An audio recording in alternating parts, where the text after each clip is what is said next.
The Missouri Compromise, an act passed in 1820 that admitted Missouri as a slave state and Maine a free state. Northerners made great efforts trying to abolish slavery and thought the South would do the same. Unfortunately, the cotton gin invention is what continued the urge for slavery. The country maintained a pretty even balance of free and slave states, but more people lived in the North than the South. This gave the North an advantage. Missouri petitioned to become a slave state. This would create an uneven balance in the Senate. James Talmadge, an anti-slavery rep from New York, introduced a way to prohibit slavery in Missouri. This would destroy Southern power, though, so Congress came up with a compromise, which also included the Thomas Proviso that banned slavery north of the southern boundary of Missouri. Now, here's what would happen to the U.S. if Puerto Rico became a state. Puerto Rico, a small island off the coast of Florida, is losing many residents to Florida, especially after Hurricane Maria, and not becoming its own state.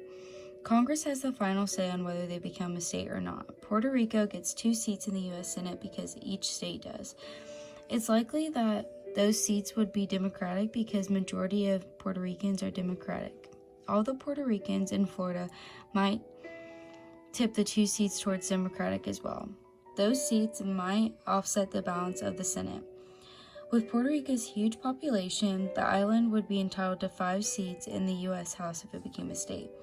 That means 5 states out of the United States would lose 1 seat of Congress, or Congress could add seats for Puerto Rico.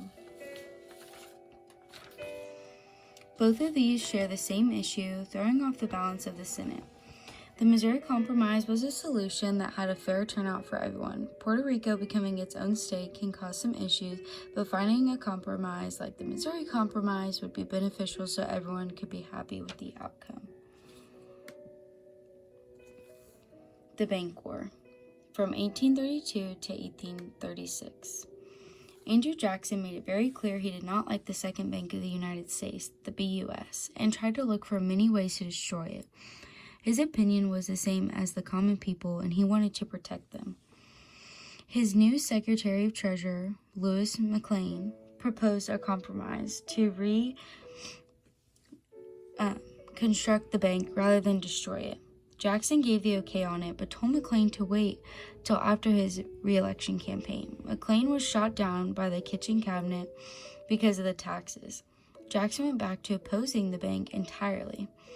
Henry Clay was chose to run against Jackson in the election. Jackson didn't want the bank involved in the election, but Clay did if it meant he could win. Biddle tried to help Clay in order to save the bank. Due to Jackson's popularity, he won, and now is going to do all he can to destroy the bank and Biddle. To get rid of the bank faster, he wanted to withdraw the government deposits, which is worth $10 million, from the BUS before the charter expired. Whenever McLean refused, he tried asking William J. Duane, and he refused as well to remove the funds, so Jackson fired Duane.